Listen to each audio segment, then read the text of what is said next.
This conference will now be recorded.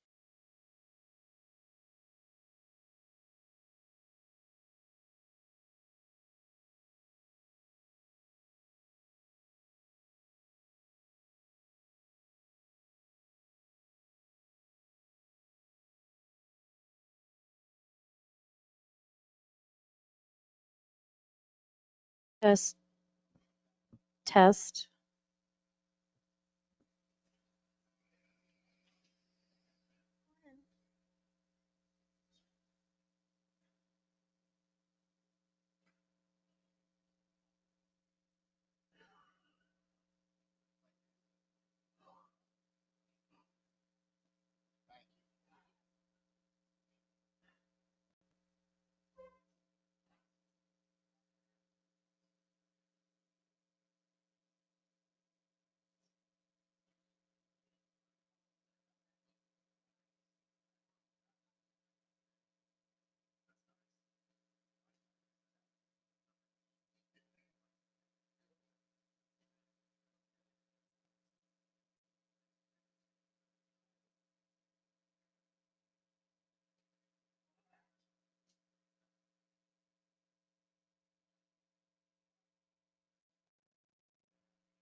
I think everybody is here. The next regular meeting of the Board of Supervisors will take place Tuesday, May the 28th, 2024 at 9 a.m. at the Community Center, 3500 Edgewater Drive, Sebring, Florida. Please silence or turn off your phone call. Yep. Key upcoming events. We have an FFAA tournament, May the 2nd, Rover Stafford tournament, May the 11th, Mother's Day brunch, May the 12th, Music Fest at the Gazebo, May the 15th, Harry Harvey Music, and that's from 5 to 7. The annual Highlands County Chamber of Commerce banquet, May the 17th, and the MGA Memorial Day Couples, May the 27th, and the District Memorial Day Ceremony, May the 27th, and that's at 10 a.m. at the clubhouse. Is there any public comment in general on anything pertaining to something that is not on the agenda, the action agenda?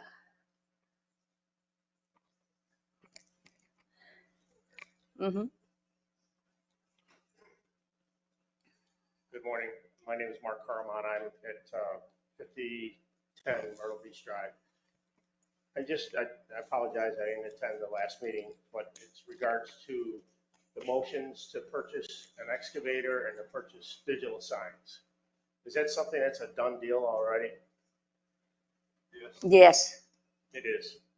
And I guess my question is seems it really excessive, $180,000 for 7 digital signs. What are we trying to do with these signs? I mean, is it absolutely necessary to have digital signs? Are we looking to be a Las Vegas kind of deal where we're putting signs up? They're more informational, especially in emergency situations. And they were putting one out by the 27 to also for emergency situations. And the board felt that they were necessary.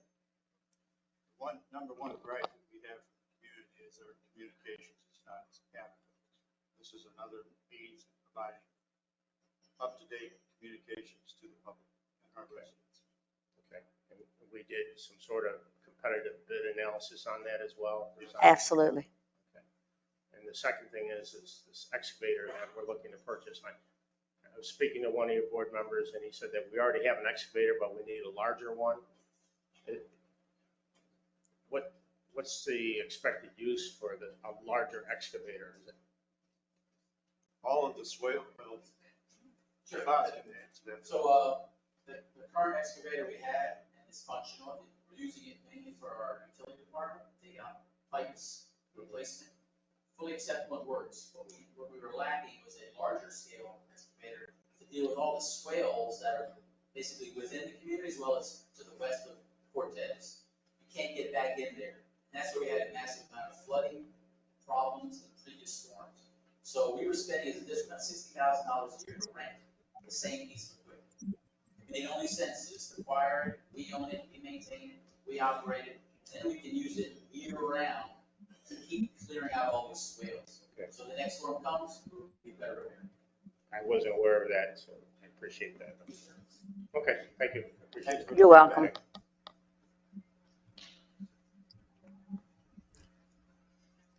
Next.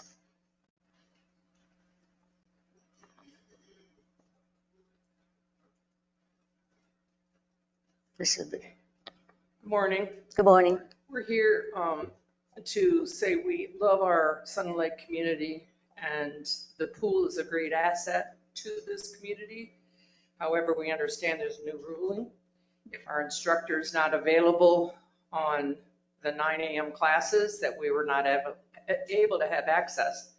So we've come up with an alternate idea that you might consider. Considering your budget, we have a suggestion. You have a card pass for the dog park. You have a card pass for the pickleball, the shuffleboard, et cetera, et cetera. Why could we not install a card pass at the gate to the side of the main entrance of the pool? This would allow us to come in at 9 a.m. without children, without the other lane swimmers that like to utilize the pool, but that would allow us ladies to be able to do, and gentlemen, whoever likes to exercise, do that hour before the pool actually opens. But then upon thinking about that, we also thought maybe that card pass could be available for people who would like to come after work. Last year, I proposed the idea of expanding our hours, and they changed, the board allowed it to go from 6 to 7 p.m. Very few people took advantage of it, but if they had a pool membership and were aware that the hours were available to them to use the pool, as Tanglewood is allowing their people to swim as late as dark. So we don't know that that is in the preview for you guys to consider, but if we sign waivers to join and we pay our membership fees, same as pickleball and all the other benefits that Sun Lake have, it would allow us to utilize these assets. Now you have someone in the office and that person in the office checks people in. Well, that would take away that need to have someone there. The cameras are there that maybe could be monitored by security. You may not need a person there in the office. So that would take some money and help the budget. If the budget was your concern about the pool, the person that is at the office there, take $5 for people who would like to join or enjoy the day. But they also could be a note on the door to say, if you'd like to utilize the pool, see the district office to sign up for a membership. And that may add more memberships to the pool. But liability is not a concern when we've already signed waivers. And so you might save money. You have cameras there to watch. If you want security to watch the cameras, that's allowable. I'm guessing you paid for the security cameras. So I don't know all your thinking on not allowing us to come in other than maybe security. But if you had the key pass to the side gate over by where the bikes park and the entrance to the exercise gym, that gate could have that key and it would solve some problems for not only us, but people who work late. And I am worried about our community. If we're wanting young people to be active, if they're working till 5 o'clock, 6, come in with their young children and utilize the pool. That would be an asset for our community.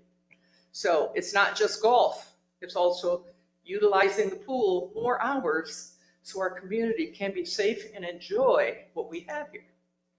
And let me just add, I'm Linda Roman at 2713 Island Drive. If you're thinking about a liability issue, I feel as though, we're not asking for a lifeguard, but, we don't need that. And obviously, if somebody's prone to heart attacks, they probably shouldn't go up to the pool by themselves. I mean, I hope common sense would prevail there, Or maybe you say that you have to have a buddy, and maybe you make it that they have to be over 18 because you don't want teenagers hanging out and getting in trouble by themselves or whatever. But we just want you to consider this because we really feel like it's not that our instructor misses that often, but when she does, if we didn't get the message or if we just want to enjoy an hour in the pool with our noodles or whatever, and we just want that option. And we have not asked, Sun and Lake to pay for anything. We've provided all the noodles and the weights and the belts and all different things. So we're really not, this isn't an expense other than obviously whatever you need to do chemical wise with the pool or whatever, but that's going to happen anyway. So we're just asking you to kindly consider this. Thank you. Thank you. We'll look into that and get back to you. Thank you. Any other public comment? I need a motion to approve the consent agenda. I move to approve the consent agenda as presented. Public comment? Discussion from the board? Call the vote. Supervisor Brooks? No. Supervisor Herrick? Yes. Supervisor McLaughlin? Yes. Supervisor Norton? Yes. President Phillips? Yes.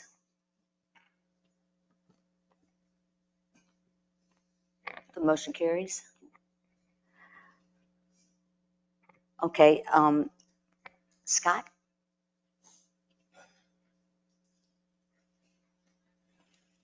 Good morning, Scott Kerouac, County Commissioner, District 3. Good morning to staff, board, and residents. No, not a whole lot going on the county level right now. We're certainly getting into budget season.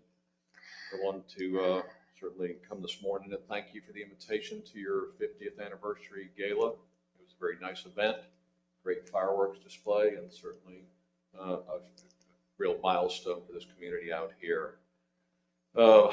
Just a quick mention, at our May the 7th board meeting, we're going to have a fire assessment workshop at 2 p.m. After that, we have one every year when we're getting into the budget season.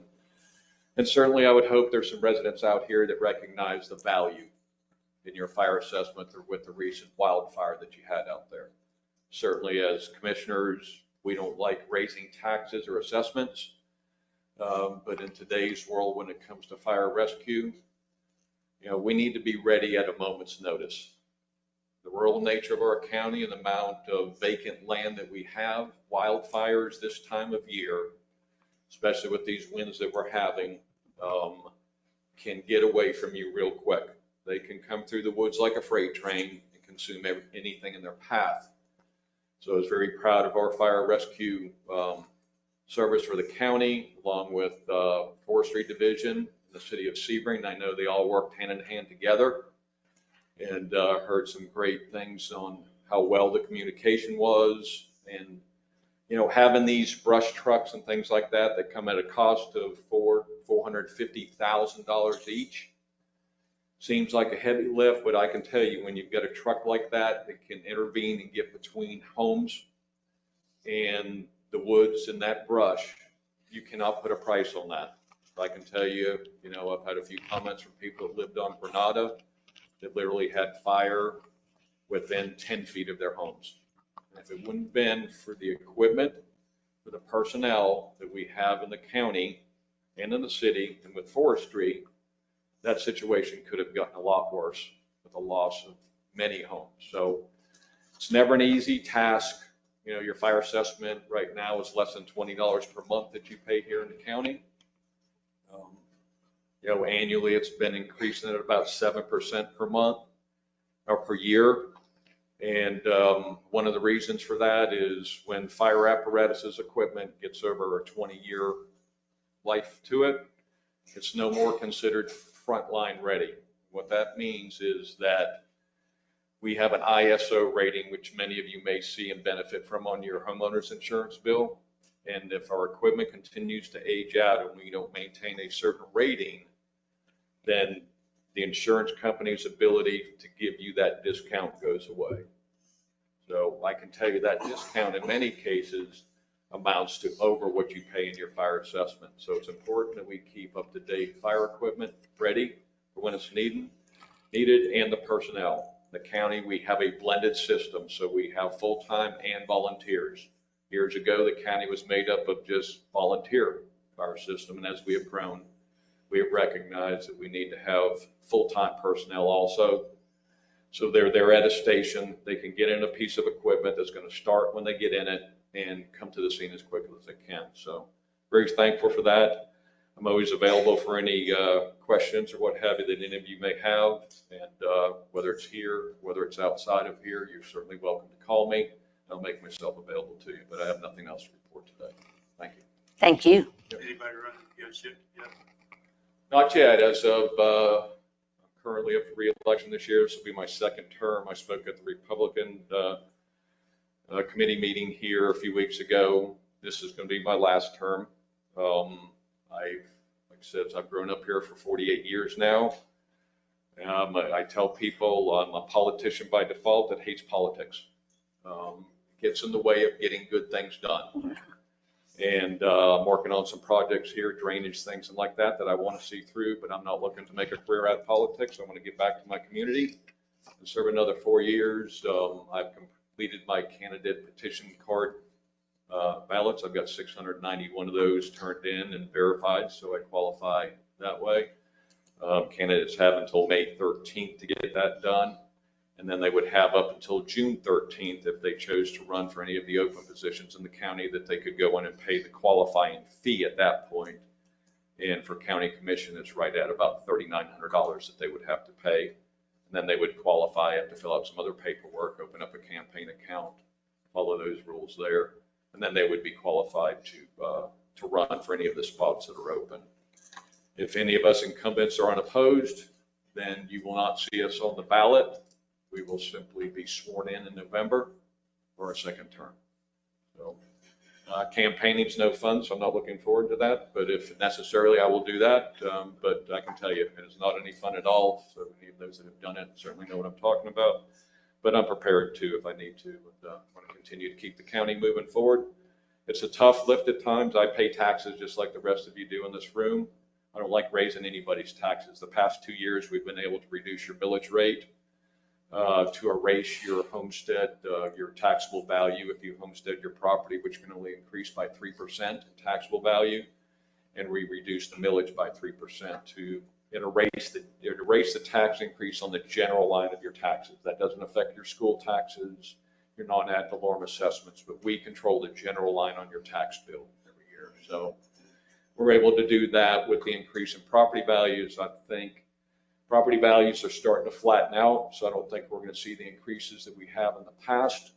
Not seeing a decrease, but I think you're going to see less of an increase in your property and your taxable value this year. So as we get more into the budget, we'll be able to share more of that information and see where we're heading as far as whether we're going to be able to hold the millage where it's at, potentially decrease it or what have you. But right now, our annual budget is a little bit over $186 million for the county. Thank you so much and appreciate everything you folks do out here. Thank you.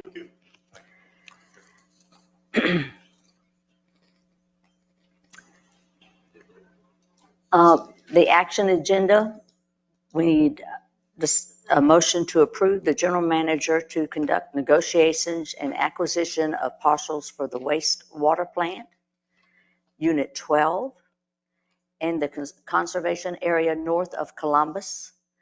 These parcels will be used for construction of a new waste plant, transfer to state and future transits for development, and a summary of these actions and costs will be presented to the board monthly.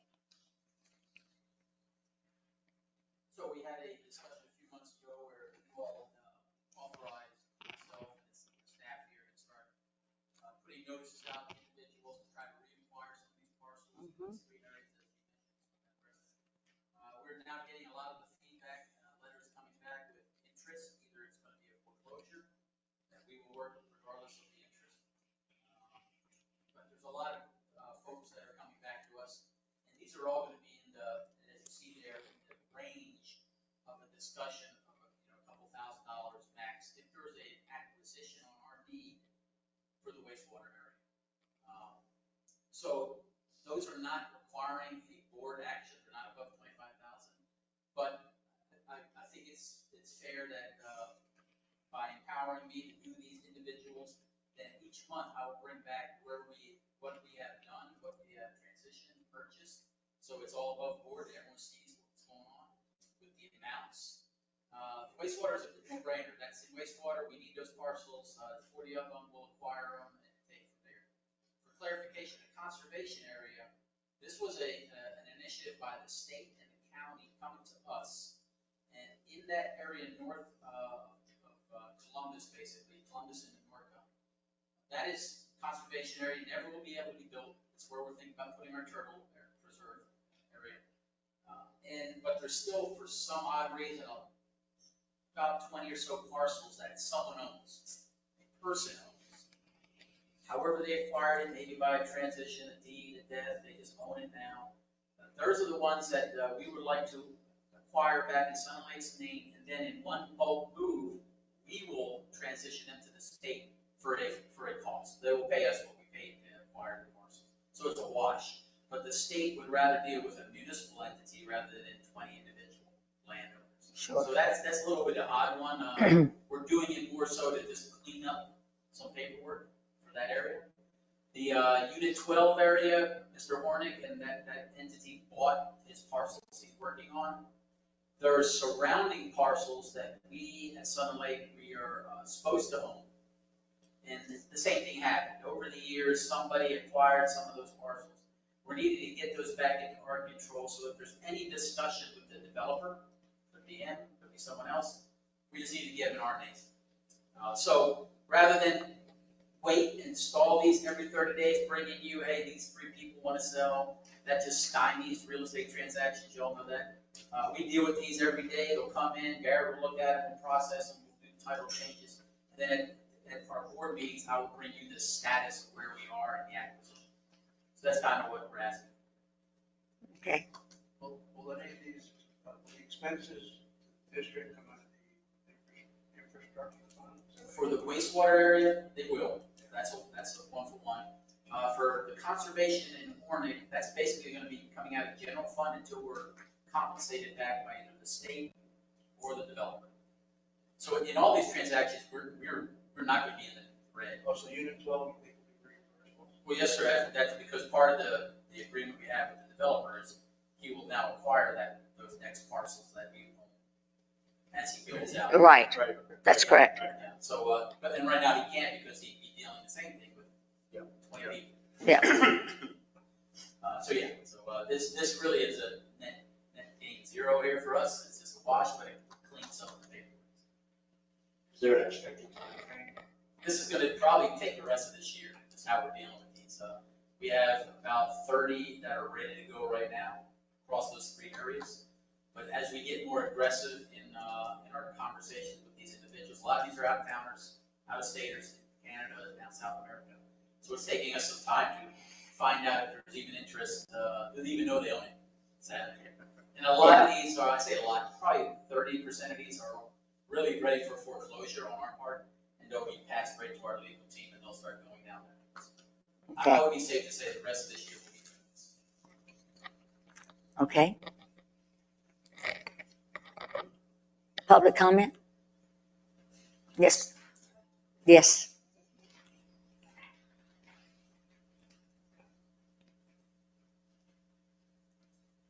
I just have a quick question. I was wondering if, did the schools, namely Sun and Lake and Hillgustat and the hospital, are they paying the same amount that the homeowners are paying as far as funding the wastewater treatment plant? No, ma'am, they'll be paying Yeah. commercial rates to be determined once we get our calculations.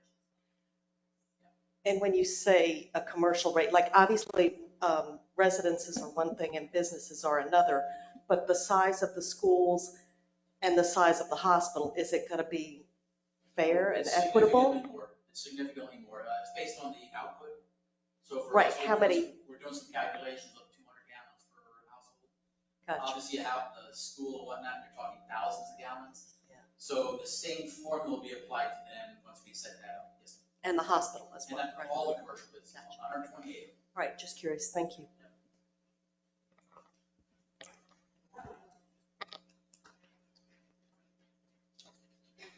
I make a motion to approve the general manager to conduct parcel acquisitions as noted.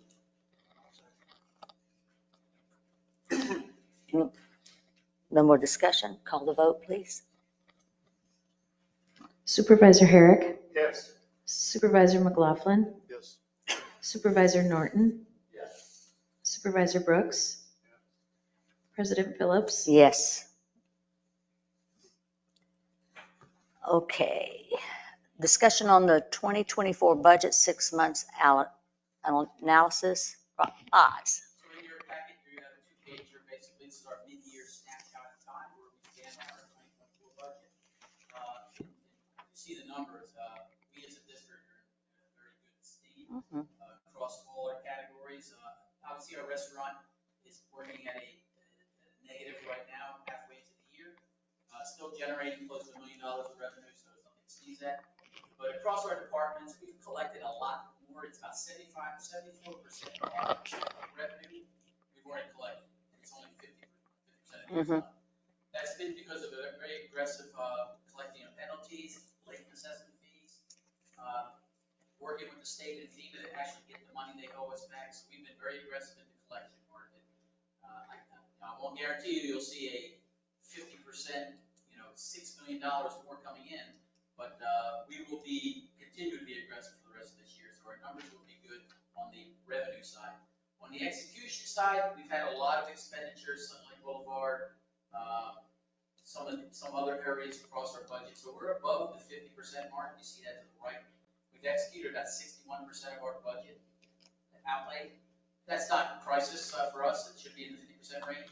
It was really because of the one or two high-end items that we spent money on out of necessity. And I could have not shown that today. We spent 50% because we took it out of reserves, but that's not being accurate. So that's what Appreciate we spent. that. You see across your categories there, the revenue that we're collecting across our four entities. Very good part there, equals close to 10 million. And we're out seeing the positive across our general, our golf, and our utility. Utility is a little bit anomaly there. We haven't moved the utility repairs money from our utility account reserves into our operations. You could argue that's a good thing that standing alone operations of our utility paid for these extensive repairs. And we're not having to dip into our reserves. So, and they're still working in a positive. So I feel the utility will run its time the rest of this year in a good positive state, and we won't have to dip into the reserves for that. And you'll see further on discussion with our restaurant as the month goes, that it's starting to be on the positive trend for at least last month. We're going to continue working towards that. So a lot of that would be reduced. I'm still an advocate that when you look at our golf and restaurant operations, they are joined at the hip. They have to be. We are not a standalone Outback restaurant and we're a standalone golf course. We're a merged entity. So the reality of what you should be looking at there is our golf restaurant operations is in the positive by $400,000. Right. That's pretty good for what we're doing every day there and offering those services to not only golfers, but our restaurant goers. So, and we've thrown a lot of money based on your guidance into our reserves at the same time, over 30%. So we started the year in our reserves about $3 million. We're up to $5.6 million in our reserves. So that's pretty good at no cost to operations. So we're going to be, again, in good stead as a district. Payroll is right on track. I'm still putting a critical eye on that. I'm concerned. It's just, we have a large payroll. We have a large 160 employees across the district, and it consumes a lot of our resources. We just have to put a very, very critical eye when it comes to our part-timers and those folks. Full-timers we're pretty static on. But, we're going to continue to put some work on that. Any questions on this slide? Sure. We get the two reports lined up correctly. This report reflects what you have up there. Okay. This report looks It's the 12-month compared to the month. well, actual year to date, those numbers don't match up. Okay. All right. I'll check on that. Yes, sir. On golf or on both? Okay. All right. I can tell you what the problem is. They're still working on how to allocate. How they do the revenue for memberships coming in. I got you. Yes, sir. Okay. We'll get it line them all up.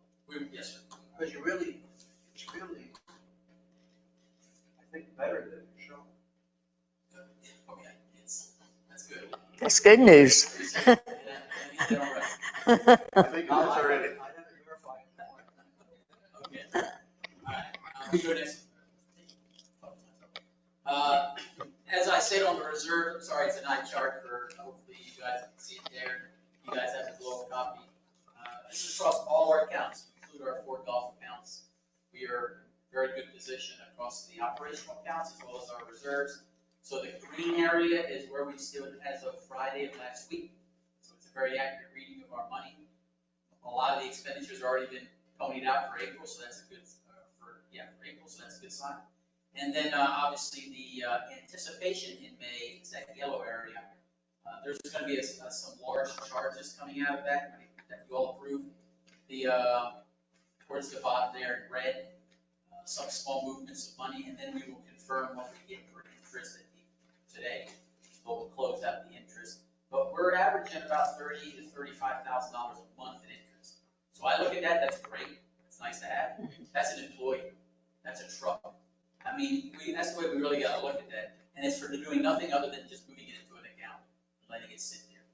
We were really missing the ball on that for many years, with that money sitting in those higher level accounts, getting us very good. So I appreciate the support in moving that. We'll continue to keep an eye on that with finance, and we'll keep those accounts in the reserves as plus up as we can, take full advantage of it. This, you said that $150,000 in infrastructure you already have. We have it. We did not move it in just yet. Yeah, we have it. It's sitting in general revenue right now. We need to put it into the separate account. So it's in the general fund now? It's still in the general, it's on the top there. So under utility fund, utilities collecting it, so that $2 million up there. So 150 that will come down to the side. But yeah, we have an accounting of that. The signs are in production. The generator same. So once we pay those out, those red areas will be green. And then with the interest I already talked about. We talked reserves. So here's going to be an interesting thing come budget time this year. You all approved the budget where we had, example, we had a maintenance vehicle and maintenance department standalone. This year you'll be seeing that's been absorbed by my roads and bridges, roads and maintenance. There was no need to have one guy out by his lonesome in a vehicle maintenance department with a very small budget. So that's been adjusted. Because we've done that across some of our departments, I've moved recreation away from community services. I put it under director of operations. So it's going to be very, not difficult, but just understand come budget time, comparing apples to apples from last year. You'll see it a little bit different layout in how we're doing the budget, because some of the categories of my departments got shuffled under new supervision. It doesn't change the numbers any, but it just moves some categories around. Permitting, so on, went under operations, HR, I pulled out of general administration, I put them in private loans. Because there was a need that there was a lot of HR actions being blended and merged into the general fund that we really didn't understand. I already mentioned about how we're getting a lot of past due assessments. We're averaging right now about a 6% non-payment of assessment rate. So far this year, it's April, we're only looking for 6% of our money still to owe the interest. And interestingly enough, a lot of these are properties that are either being foreclosed on, we probably won't recoup the money for assessments. So finance is going down that path, trying to get out, get those people either paid, or we're going to quickly move them into a foreclosure that we control, not the county. How was that 6% paid last year? The non-payment rate was in the double digits, it's in the 15, 16. So we've improved quite a bit. Yeah, we've just been, put the dogs out on. Unleash the hounds. Coral the team gets out. Cost of goods, we're relooking some vendors. We've really been critical eye on that. When it comes to not only the restaurant, but also the pro shop, also what we are buying as a general administration. So the status quo is not acceptable to me, nor should it be to anyone. We're seeking out the best deal with the most appropriate type of product that we can get for the best deal for us as a district. So, and I talked about the payroll. Very comfortable with all our departments so far mid-year. Very critical eye placed on it. We're being budget conservative by all my department heads. I appreciate that. And it's going to put us in a very good position at the end of the year when I bring to you what we're going to end with for rollover. Rollover into reserves or rollover to pay off some of our products or projects that we want to do. It'll be very beneficial to us as a district once we get to that point. Any questions on the mid-year budget? Any public comment? I just say, you guys are doing a great job. Absolutely. Just doing a great job controlling. And,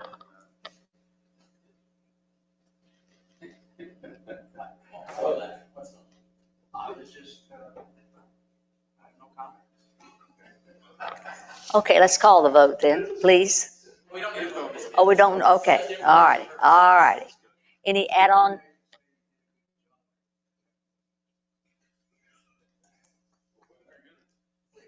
I'm sorry, the last one, just a refresher, this is our budget timeline for this year. So the next thing on the agenda is on May 21, to be determined, I'll call it. I've already talked to all the departments, I've received all their data, we're going through the specifics right now. I will recommend to the president, do you or do you not want to execute that at May 21? Probably in the next 2 weeks, I'll be asking if you want to do that. Okay. Based on where we stand. Some of us have other things. I got you. I am very comfortable. Here's our budget for 2025. We got it all. We are on budget. We don't have to raise assessments. We're on track. I'm very comfortable. I'm just now putting a very critical by department look. So I'd be appropriate that I could bring to you our first draft on May 28th. We can have a small portion based into our board meeting. That's all we need. We do not need a whole separate go down the road budget session. We're ahead of the game right now. So I don't need it. Are you? We are looking at a balanced budget. We got a balanced budget. I'm not raising member dues for the golf. I'm not raising any assessments. The only thing going up, because we're on a 5-year plan, is our utilities that the state authorized us to go by 5%. So we are on budget, and we're actually spending close to $1 million on capital projects in that budget. Balance. So, When you can get it? You will have the draft product probably in the next 10 days to 14 days from me. If you have it that early, then I don't think we need it. I don't either. But we gotta have it that early. You will.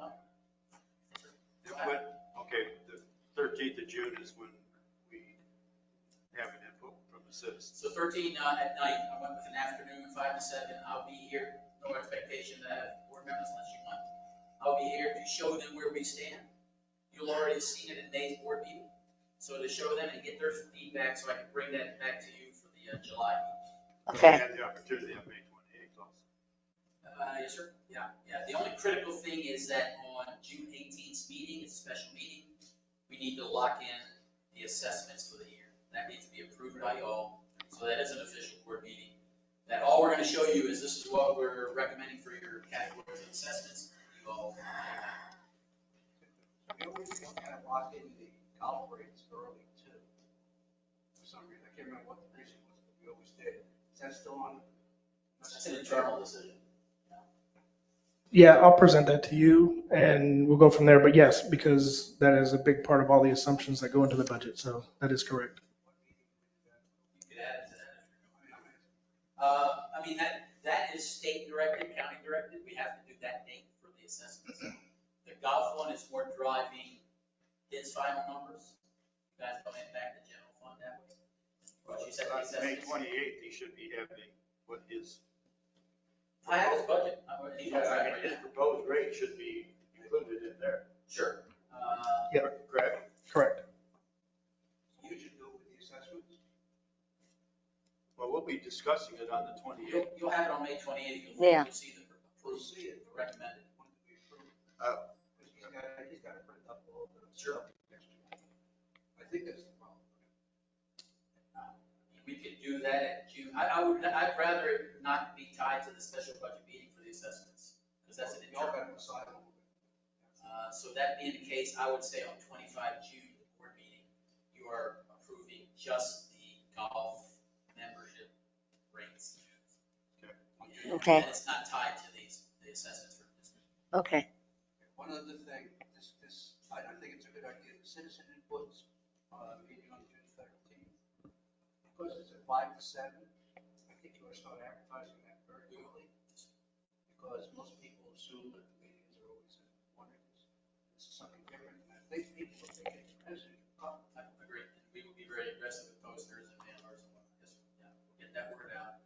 So that's the first swag at it. And of course, the citizens will be there at the assessment meeting. They can be at all these meetings. The next one for just citizens is public comment specifically for budget on that August 16th. So we're giving a lot of time to, rightfully so, to our citizens. That's not going to be watered down with a lot of briefings. We'll explain to them, but it's really to get their feedback across all budgets.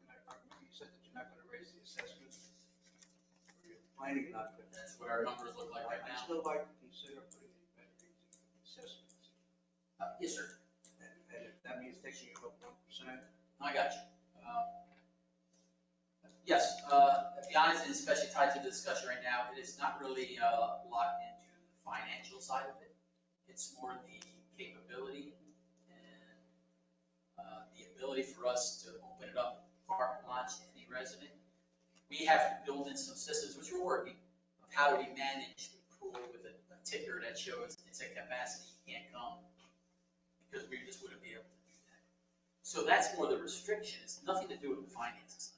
We could make all the amenities, less golf, totally all resident free right now, would not hurt our bottom line. Would that need to be board approved? Right, it would be because we're charging. I would think so. We would have to renege on, take back all the charges. That would be something I'd bring to you. I think it's something really. We can talk about that in May's meeting. I'll have a specific drill down on that if you want to. A lot of people. Yes, sir. It's the procedures that we have to put in place to control the masses. That's honestly what it is. It's not really the finances. Okay. But we still want control. We want residents to be the ones that are doing it, not a free gate at the pickleball, of course, one thing, or the free gate here. I'm only talking to residents. Agreed. Okay. There's still need control measures of a card, sign up. I mean, you have to do that for traffic purposes.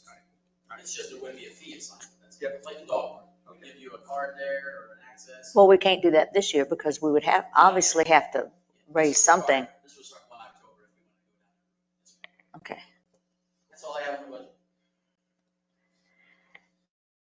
Add-on items? We have Petitions and commissions? wasn't mentioned that by Mr. Kerouac, but we did send they're voting on our petitions at their next board meeting. I don't see that being contentious at all, though. It looks like it's a go. They've received the second tranche of requests for us for a few more code enforcement restrictions, talking about the think we all have directives to do. That's been sent to them, so their staff, zoning, and their lawyers, and their community development folks are going through that. Probably gonna be a 2, 3, 4 month process for that one. But we should get clarity this month, May, on what we asked about, absentee ballots, about code enforcement. That sort of thing. I know. And I don't want to muddy, but on code enforcement, there's a couple of things that have come up recently that, this would probably go to you here. If we wanted to say no construction work on Sunday, is that something we can say, or is that another county thing?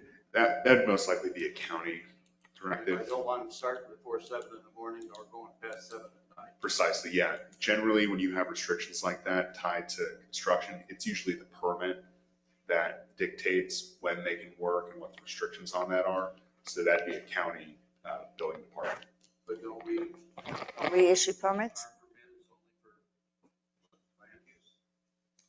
I think our permits are, yeah. Yeah. They get the county permit and ask for times. Once we get positive control of that, then we will be in the seat to make those decisions. But right now, it's the county. Okay.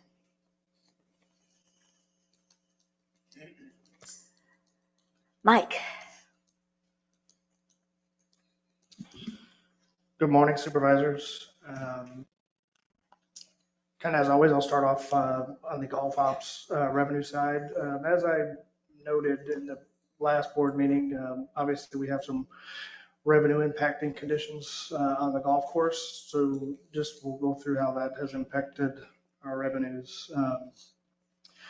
So we averaged 333 rounds a day. This is in March compared to 358 prior year. But a couple things to note, member rounds were actually up 14%, which is a total of 700 rounds compared to prior year. Outing rounds, it shows a 12% decrease, which is fairly close to correct. So just note that Chen Dental originally moved out of March. They were going to go in May, and they have subsequently postponed till next year. But the reason why it's not down a little bit more than that is because in the prior year, I think our member guest rounds were rang in incorrectly. So it's a little muddied right there, but tournament rounds were down for the month due to the Chen Dental tournament moving. Public rounds for March were down 25%. Obviously, with the conditions, we kind of understood that was going to happen, but total rounds were actually only down 7% year over year. With the public rounds being down, we also are 20% decrease year over year. The driving range revenue did increase 5% year over year. Probably we had a few more people hit balls, but we also did increase our rates year over year a little bit. But and pro shop revenue was actually a 6% increase there. That's a typo. And obviously membership revenue, no change as we're out of the membership time period there. Is your report in here? Yeah. It should be a part of the total. Back on the financials for the golf. Or are you reading it in GM? This is the GM report. Oh, sorry, GM report, okay. Golf area GM. So in the past 30 days, we did have a couple major events, couple to note. We had the State Elks tournament, which was on the 6th and the 7th. That tournament brought in right around $18,000. And just over the weekend, we had the Choices tournament. That brought in about $9K. As noted before, we do have some major tournaments coming up. We got the Thursday, we got the FFAA tournament. That is the Florida Fertilizer and Chemical Association, in case you were wondering. And they were here last year as well. Robert Saffold tournament. It's not a large tournament, so it's not going to really affect us too much. About 80 players if they max out. So the projects we got going on, I think the buildings are getting close. I'm sure Basel clarify some of that stuff, but I think we're getting close on all of our buildings being painted. I know we were doing some touch-up stuff. We kind of did a walk around and noted a few areas that they may have missed or needed to be touched up. The AV system is, that project is now underway, so they're there working there now. I'm not sure how long that's going to take. He's got to run a lot of new wires in the building, so it's going to be a big project that's going to take a while. Update on the divider wall. That is, I assume it's in the process of being built right now. The tentative scheduled ship date was end of May or early June. So hopefully we'll have that completed June or end of June, by the end of June.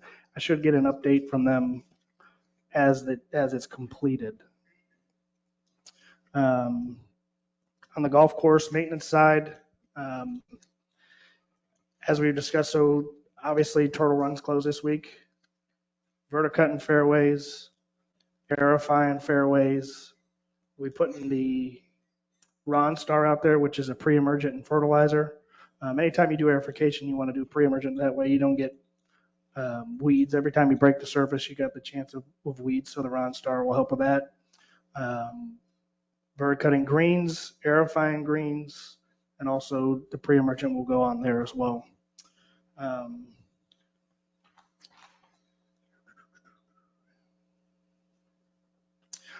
They already aerified all the greens and collars. I think you saw that last week. We had to, typically when we do all this, we have a 2-week closure to do all that work. And with the schedule of the Deer Run renovation, we only had a 1-week closure. So that's why you don't see Jimmy here. He's out there pretty busy. So those guys are trying to hustle to get all that done this week.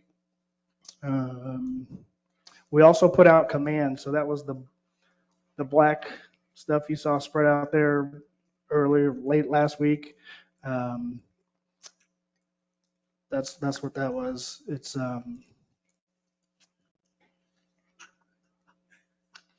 so I'm sure you see all the stuff. We've received all the stuff for the greens renovation coming up. So all of our drainage materials are,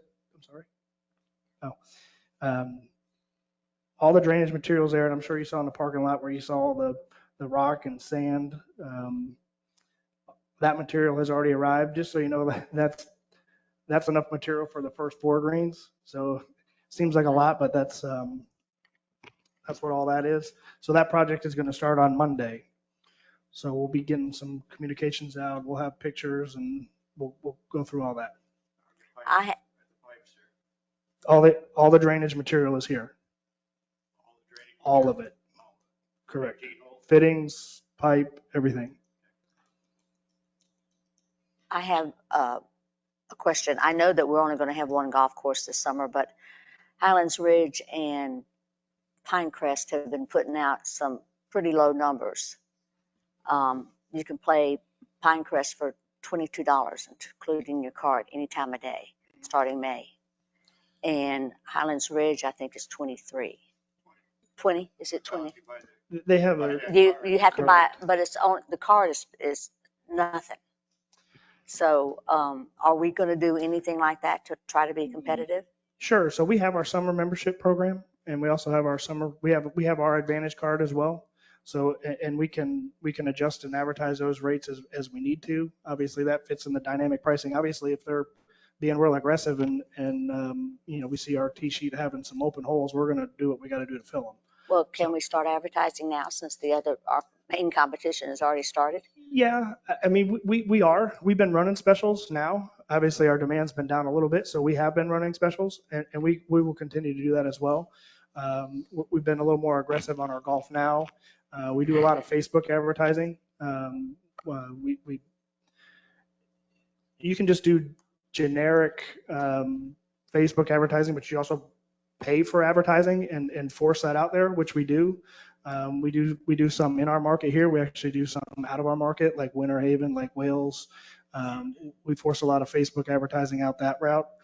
You can really touch a lot of people that way. So to answer your question, we are. And as we feel there, if there's open tee times, it's our goal to sell it at one way or another. So we have our avenues to do that, and we will keep doing so. Anything else on golf? Okay, on the restaurant side, So revenue not quite affected quite as much on the restaurant side. Obviously, a little bit of less traffic does hurt our food and beverage options, but organically, the restaurant is actually doing quite well. A lot of the revenue loss for the restaurant in March was obviously the Chen Dental has a lunch that we lost. But that Patty's Day show, the 2-day Patty's Day show that we have every year, that they took a 1-year hiatus. So, I mean, that's probably $15,000 of revenue that the restaurant lost just from that 2-day event. Good news is after the last meeting, we booked it for next year. So they're coming back next year. So on the food side, we only saw a 3% decrease, even with the loss of those events. Beverage sales were down 13%, that's a total of 7% decrease year over year. So with that, I would say is at least $20,000 or so that we lost. We're actually fairly had a good month organically.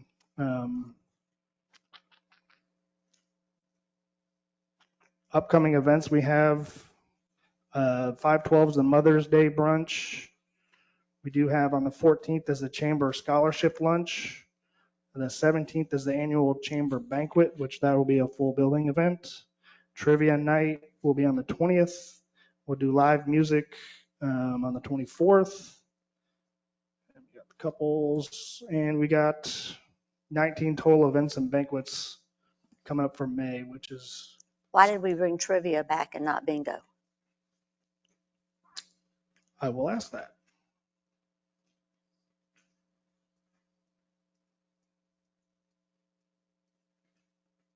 I will double check on that. Maybe I missed it, but I will double check. Bingo. We brought trivia back, but not bingo. And bingo was, yeah. I may have missed it. Maybe I missed it, but I'll definitely There are a double lot check. of residents that come to the bingo. Okay. And when we look at March's numbers, Wednesday seems to be a real popular day, and I know that's because of the ladies' cards. Is there any way that we can switch around some specials to see to encourage our dinner? We're speaking on Wednesdays alone? No, I'm speaking on all the days. Sure. Can we change up our specials? We absolutely can. No,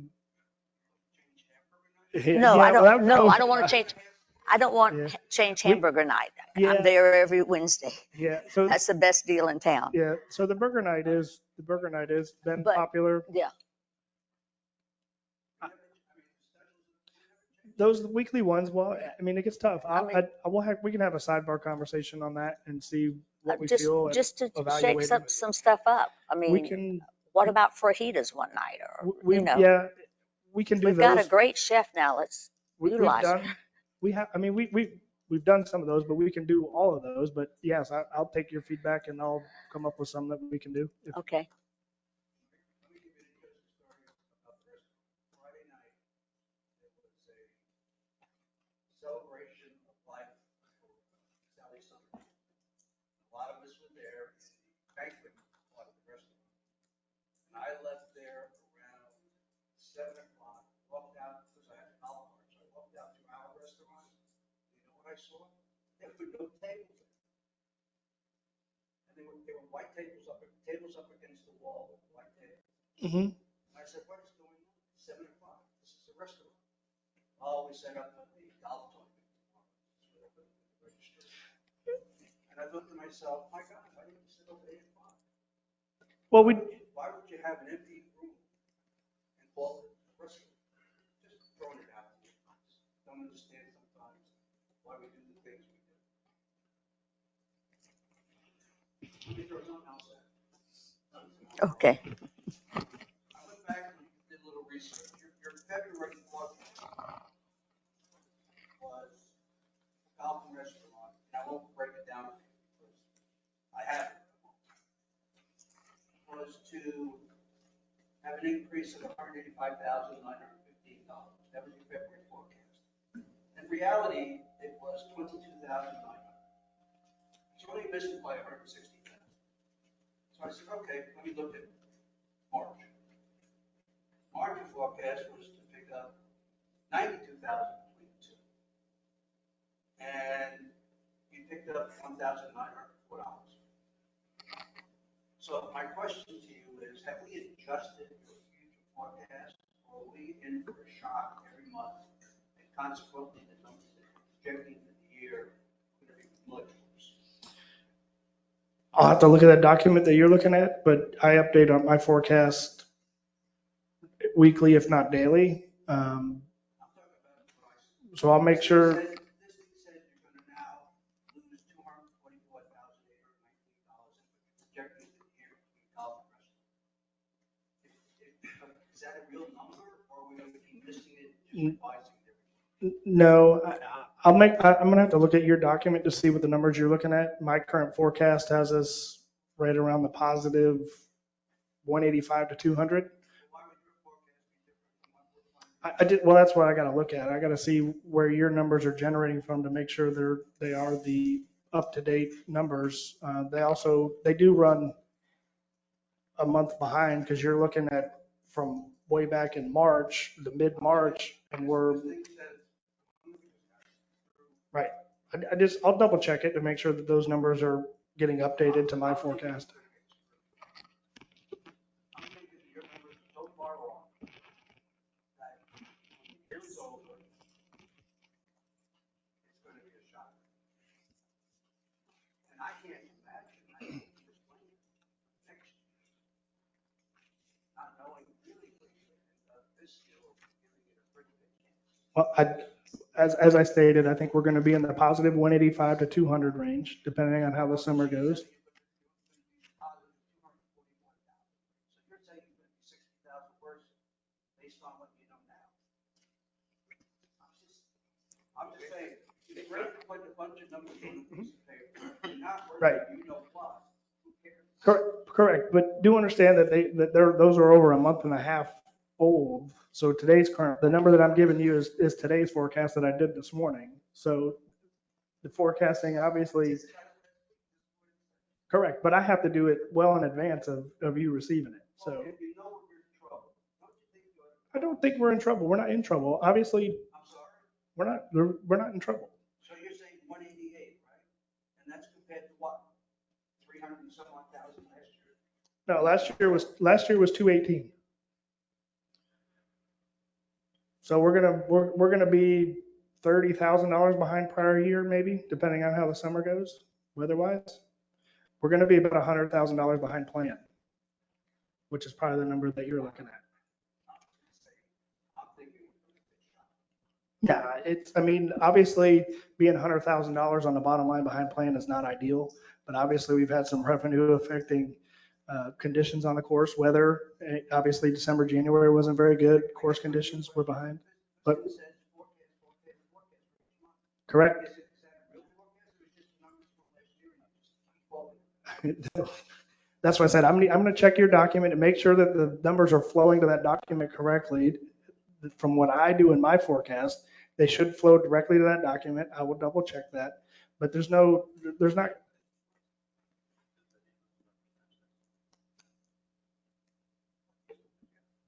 But there's no, you can't read this way because there's no variance.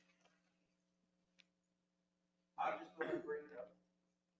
I'm guessing, I'm going to bet with you. I think we're in big trouble. No. I know you don't think, but you're accepting a $40,000 or $50,000 loss. I'm thinking.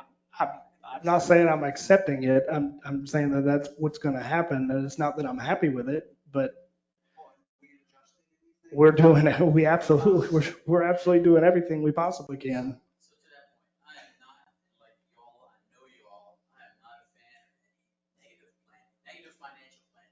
No one sits at home at the end of the month and does their family budget and sees we're negative $50,000 and tell our family, just keep spending next month. I'm not a fan of that. So I was waiting on the 6-month numbers to see where we stand fiscally across all the boards.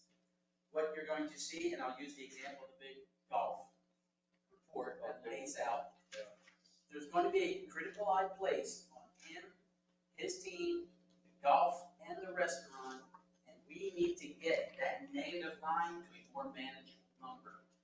If And if at all negative, it needs to be a balanced budget. We as a municipal government are mandated to maintain a balanced budget as best as we can.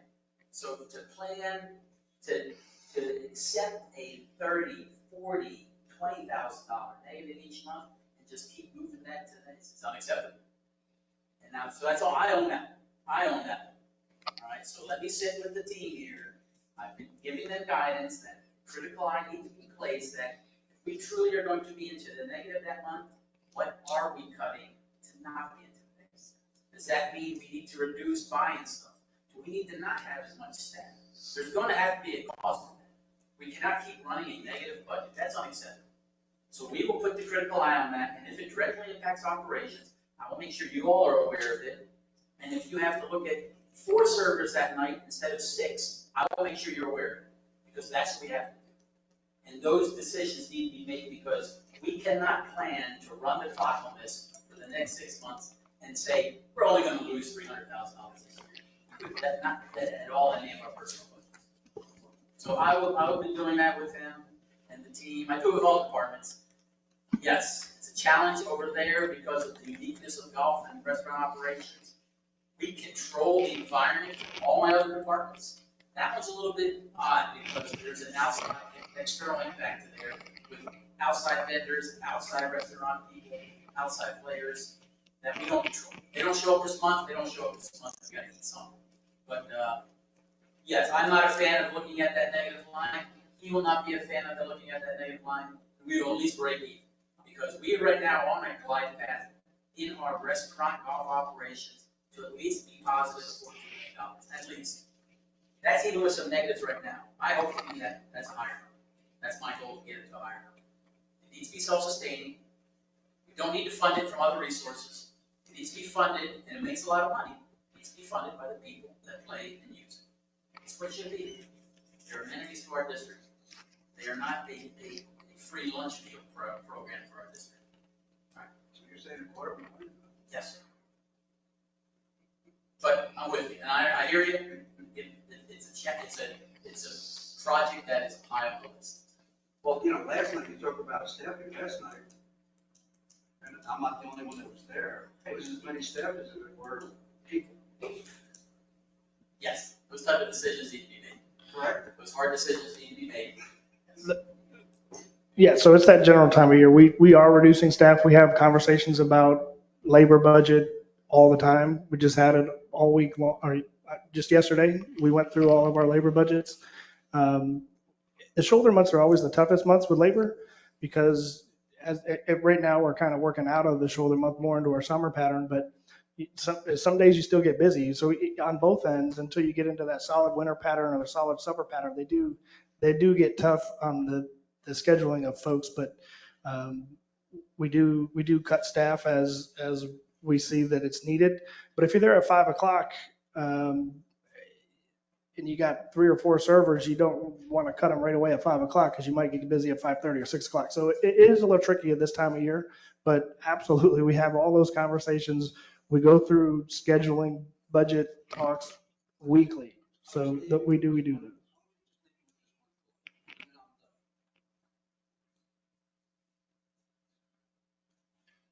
Your forecast between April and September is lose almost 700,000. I'll just leave it at that. Say that again. I said your forecast between April and September, between golf and restaurant, and miscellaneous transfers, lose almost 700,000. That's your forecast. So That's your, some of those. You're good. We're moving on. General Counsel? Oh, what? I've been approached by several people saying that we should entertain a veterans tournament. We don't lose veterans. I'm all for that. However, we found the last group not to be that satisfactory for us. I would ask you to try to go out and find the right organization that could benefit from us having a veterans tournament. Because there is people out there, I being one of them, that think we ought to do whatever we can against the veterans, but this was brought to me by several members. Good idea. Anything else? General counsel, oh, excuse me? Sure.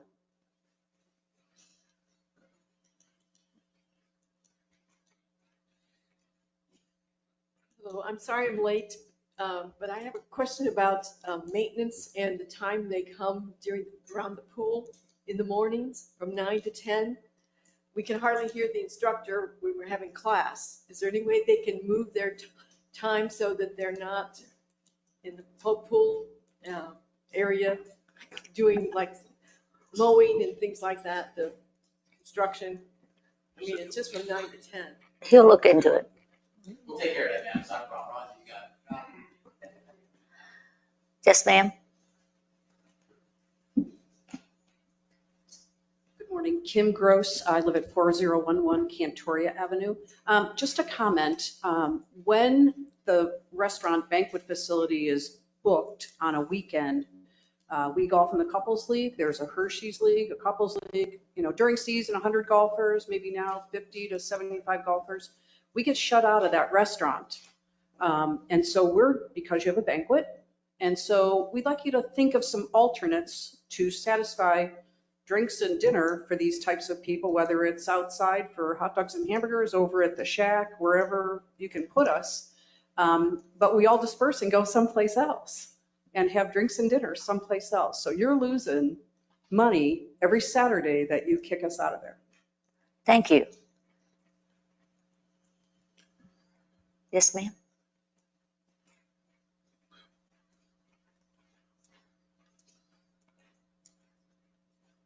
And also, my husband and I won't even come to the restaurant anymore because I've lived here since 1994, I guess. And it never fails, like it'll be like a Saturday night and there's some event, but I've never seen it posted. I'm sorry, I don't do Facebook. I don't do any social media. Sorry. But I've never seen it posted. Like we'll check the menu and then we'll say, okay, yeah, there's something I can eat because I'm vegan. I'll find something. And we'll go up there and then it's closed for an event. And it's like, it happens time after time after time. And we just kind of vowed to say, we're not going to even come here anymore. So it would just be nice if it was posted on the website, because we usually check the menu and if it said, oh, sorry, closed for a event, a wedding or whatever. But, we get in the car, we come there and then we're like, okay, we got to find something else. So it would just be nice to know that. Thank you. Thank you. Any other comment? General counsel? Morning, board. Have a good number of projects running right now. Just wanted to keep you all updated on some more public-facing items my office is working on. Working to complete a roadway transfer agreement with the county related to Sun Lake Boulevard. Boz indicated to me that the county wants to move forward with that, so preparing that agreement. Also related to a pump lift station that needs to be installed on some local school property, working with the attorney for the Highlands County School Board on an easement and an interlocal agreement for that project. Generally, for those sorts of projects, you just need an easement agreement to dictate access to the site. It's a little different with the school board property. There are so many different regulations now related to school board safety, access to school property. So it's going to require an interlocal. I'm waiting to hear back from their attorney on precisely what those provisions need to be. Working on several other public-facing projects that aren't so public-facing yet. So if some of you can hold up after the meeting, I'd like to discuss those with you individually. But very likely at our next meeting, those will be public projects. So working on some good stuff there. And there's, as you see in the next staff report under General Manager Item 2, there is discussion and a motion for an amended legal services agreement related to some movement we've had with respect to our Phase 5 bond foreclosure items we have to move on. So I'll address those at that point, if that's okay with you all. Sure. Yeah, thank you. Yeah. During the item when it comes up.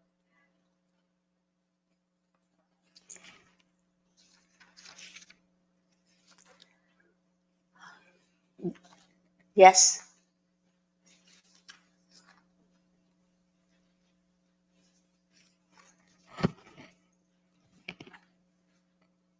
Again, I'm Karen Emery, and I'm on 5602 Matanzas. I recall being at one of our supervisors' meeting, and we were talking about the recycle center located on land. Of course, this is not Ray Bosnert's idea, but this was the predecessor of yourself. But this was an idea of Sun and Lake being able to recycle right close.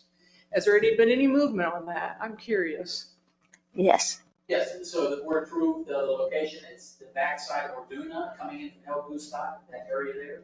So we've given the land, it's actually county land. The county is going to establish it, it's probably about a 3 to 4 month project for them to build it. But we will have a Sun and Lake Recycle Center base meant for Sun and Lake residents. It'll be open to all, but the predominant amount of people will be our folks. But it will be by county, it will be fenced, there will be a man there, let you in and out, so there will be not like we had the last time.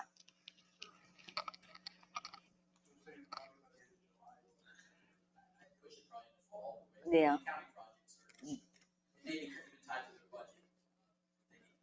All right. We're gonna push it.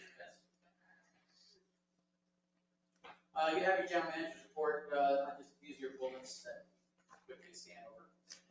PFAS is something that, it's more of a northern thing, but now because the EPA has mandated every state to start doing testing, this is what they call forever chemicals. Back in the 60s and 70s, carpeting, clothing, there was a spray, a chemical used in everything that was made in America and outside of America.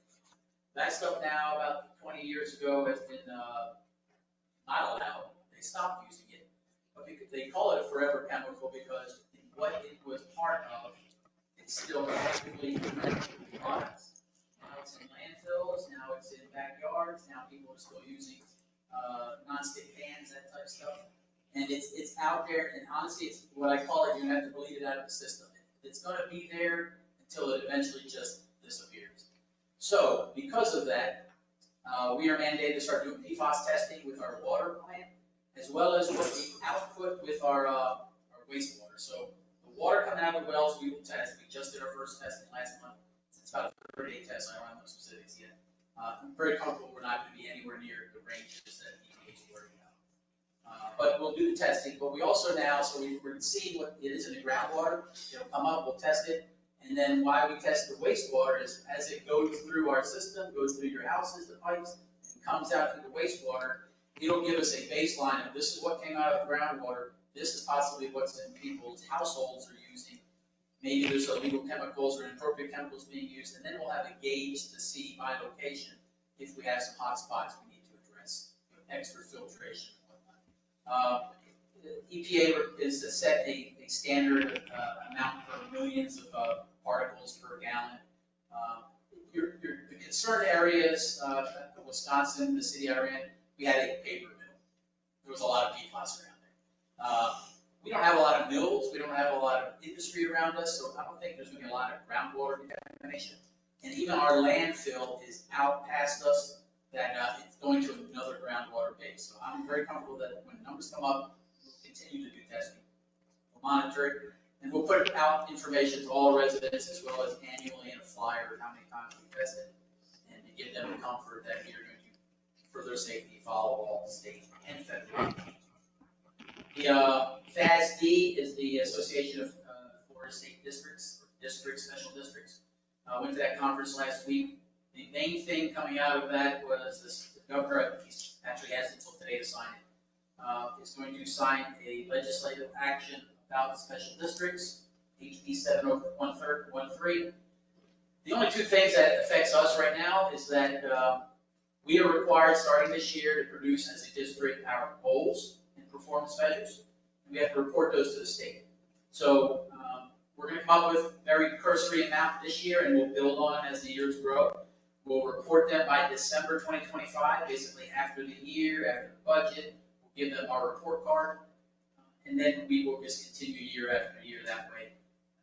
Can't tell you if there's going to be any negative actions taken by the state if we are failing in any of those areas.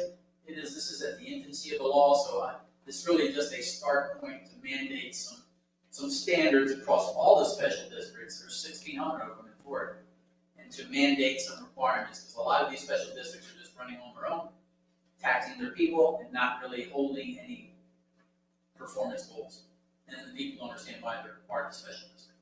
So I'm comfortable with that one, and the next page I'll show you some recommendations, and we'll have more discussions. The other critical thing is the governor will sign a 12-year term limit for all board members. And I just gave you the example right there. This will go into effect after the November elections.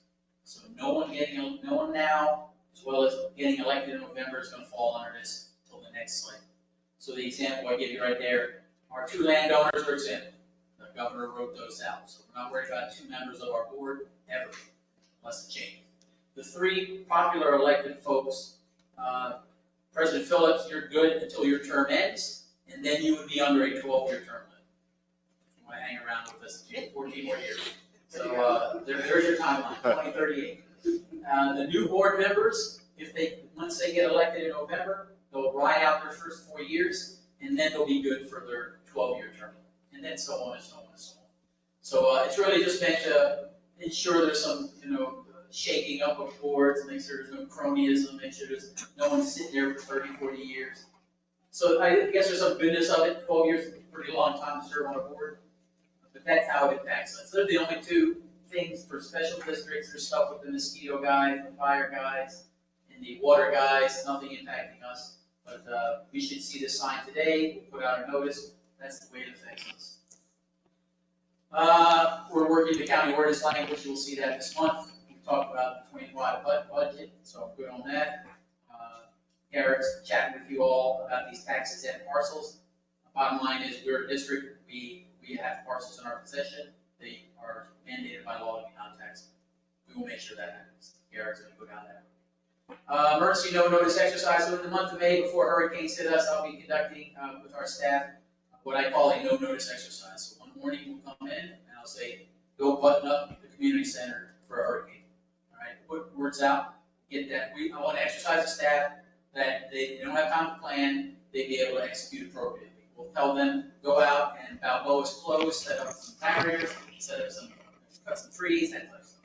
So it's just really to exercise our systems to make sure our team, which I know they are properly prepared and has the right equipment, and have all the chainsaws, got the gas, all that fun stuff. That'll be noticed out to the citizens as well as notifications to y'all of exercise. This is what we're doing to give you some idea what's going on. It's not going to impact any operations per se. I'm not going to shut down one golf course. I'm not going to do anything crazy. But we are going to try to address all the staff sections about how to respond to emergencies, so we're ready come hurricane season. And then the Memorial Day event, we have Colonel Mike Borders. He's the one that's running the county Medal of Honor site that they're building next to the courthouse. So there's only 3 Medal of Honor facilities, memorials, across America. This will be number 3. There's only 2, this will be number 3. It's a great initiative. It'll highlight not only Medal of Honor winners in Florida, but Medal of Honor folks across America. It's being built right at the corner of the county courthouse. He's a main mover in that. So he's going to come be the speaker that day. We'll do it right across the street here at the memorial. Simple lowering of the flag, do our honors, and have veterans, any citizen can show up, and we'll get you some time to speak on Veterans Day, Memorial Day. So that'll be an event we're going. Sir? The Memorial Day tournament, what time is that? Is that in conflict with this? Yes.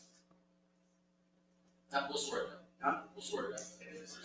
I mean, it shouldn't be, is what I'm saying. Yeah, no, we control this event. Yes, it is. Yes. Start is at 8 o'clock show. Okay, all right, we'll work it. We own the day. We own that event.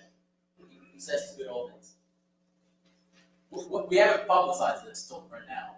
So if we need to shift this time, this event, we can shift it. Okay, I just don't think it should be a conflict. I agree. Maybe go to 1 o'clock.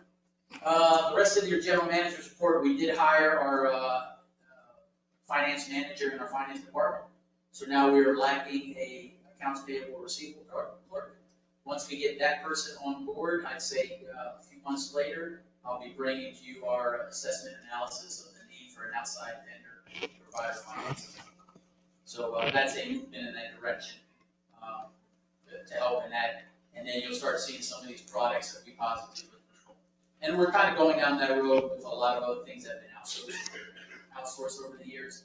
Our utility billing, our assessment program, that type of stuff. We really need to reel those things back under our control so we can take full responsibility. You know, it irritates me, I know it irritates you all. If there's something wrong on a product that we aren't the positive owners of, I will take it, I'll own it, but I hate to be the guy that says, well, they did it, and we'll beat them up. Because if they did it, I still own it. I'd rather do that by us owning the whole process, and then I can look right down this table and say, fix it. All right, it's hard to do over telephone. So that's the process moving forward. That person is getting on board. He's only been here a week. Give him a couple more weeks to understand what we're doing financially, and then we'll start broadening his mind of all the other stuff, the budgets and that. And that's the biggest thing, unless you have any questions on the GM. Yes, sir. I knew you would. Yes. I was just curious, a couple of things. The water in the sewer. Yes. I mean, I'm still confused though. The other day, it's 4% increase for both, according to the numbers. Yeah. And yet, we raised 5%. Yeah. And we added, like, according to your report, I believe 256 homes since October. And we're only at 4%. I just don't understand how the numbers. The base rates for sewer are a bit higher than water, so that they'll always be higher because I don't charge you on outflow. I charge you on what water you consume, how it passes through your house, and then the base rate on the sewer side. That is just always going to be historically higher unless folks start overusing water. And truly, with the new meters and the ability for them to look out, and for the emphasis that we're placing with our discussions with our customers, there's been a slight dip in water consumption. People just managing their accounts. We have more homes. We do have more homes, but the more homes are hooked up to a builder, probably not sold yet. So they install the meter, we got water to the house, but until they get sold and someone comes in there, their accounts are producing just the basic assessment, 25 bucks. So we're not really capturing the 300 new homes, probably for another 2-3 months once they're sold, and then if people live in it. Right now, they're not paying much, they're paying 25, 30 bucks a month. You know, So the expectation was the new meters, and it should be. We're gonna start seeing more on the commercial side ticking up, because now they have proper meters. We're gonna start seeing more across all the meters as time goes on, you know, folks doing other things with their water use. And we're gonna keep an eye on it. But we are being very aggressive if we see leaks, burst lines, because now they pop up in our office. And, you know, I'm not gonna be the guy that just lets it run and then charge the neighbor, the person. We call them, we shut off the water, we address it, we fix it, and then let this person get their problem. We're gonna continue to do this. Yeah, these constructed homes that are just sitting on prominence has basically ceased all construction. They've got their homes out there are in the state of available for rent or sale, but they're not being utilized as far as water, with the exception of one or two homes. Yeah, and a lot of those lots actually have a meter on the lot. They pay the connection fee, it's not running at all. No, I'm just old school. If I raise it 5%, No, I say 5%. I got I got it. This generated quote, yes. been going on since December. Made any progress? Yeah, no, it's been purchased, and we installed, I mean, it's an outside vendor. We got it, it's done. That's what we approved last week. Yeah, you approved Yeah. it. We Last one. Yes, sir. Yeah, once you approved it, we bought it, and now we're just waiting on deliveries. Yeah. Oh, okay.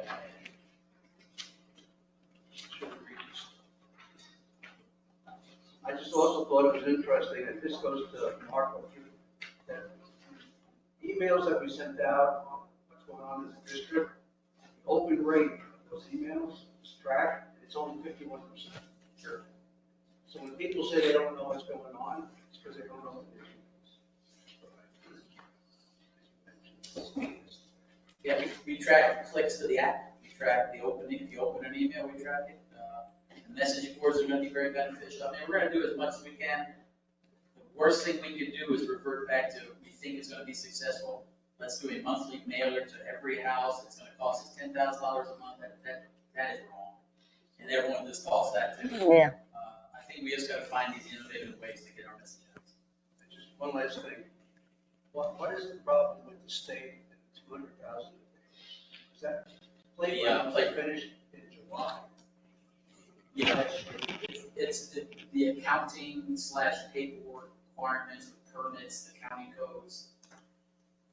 We're having to reinvent a lot of that from our community services department. Jamal taking that on to provide to the county. The leadership at the county, not those other leaders, commissioners, in that department all changed over.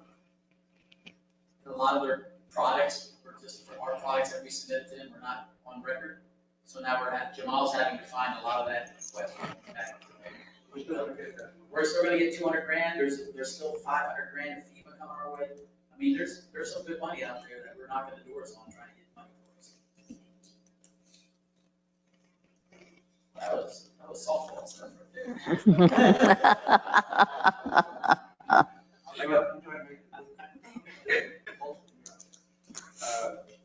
Couple things. Related to the election, I heard a June 13th number from Scott. Is there a date that we have to have our people go down and sign up for election? We have a link on our Sun Lake website for anyone interested. They have, just like you said, they have until May to provide something to the county where they just provide petitions to run. They have until June, if they don't have petitions, they have until June 13th to then show the county with a check, say, I want to run, here's my money. But that's all on our website. We lay it all out for any citizen that wants to look at it. But nobody knows it. And she brought some back. But I think we ought to be putting up, I'm assuming that Greg has to be reelected. He either has to run or bow out and someone will try to see. His seat and Greg's seat. Yeah. I think we should be sending out notice that we're going to have 2 seats available that you have to take action on. Put more notices on.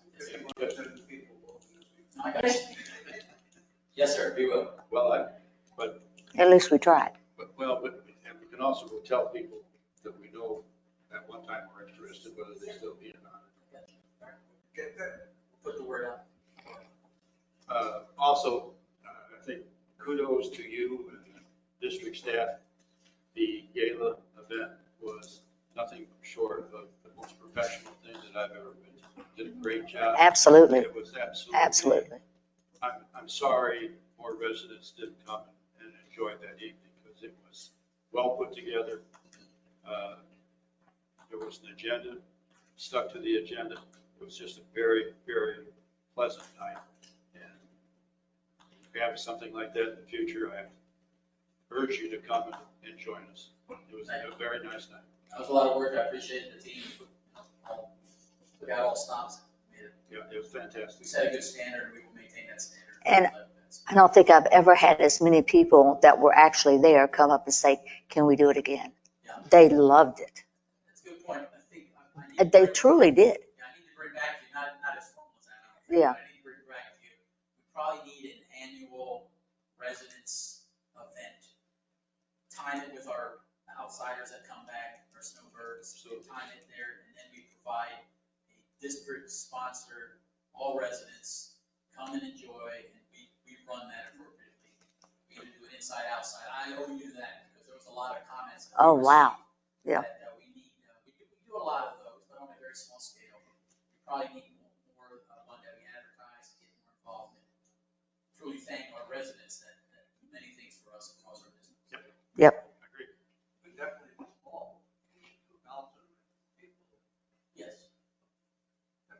We're gonna continue, with events for the rest of this year. We'll talk about it here. We have pickleball, we have tennis, we have disc frisbee, we wanna do a golf one. Yes. To add on to that, I haven't seen anything on social media or email about that night, photo, something. Yeah, We use an outside photographer. We just got the stuff this Monday. We will be doing a late posting. I apologize on that. But no one was taking personal photos. We're going to get all that out and do a blast.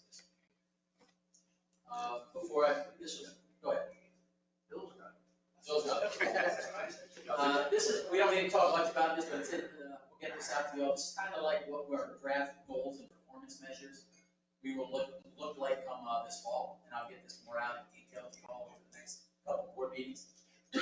This was just us putting some ideas together across the meeting we had with FASD folks. It's really just tracking some measures. We did it in last year's budget as this is what you will get from this budget. How many miles of roads, kind of put it verbally. The state's going to want us to put a product out that tracks the goal and then we get to that goal.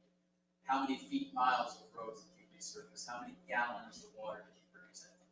So this is kind of essentially what our district goals and performance measures will look like this first cycle in this year. And then the state will be the one that we send. On that note, what are we starting to paint The sidewalks, or not sidewalks, crosswalks and stuff.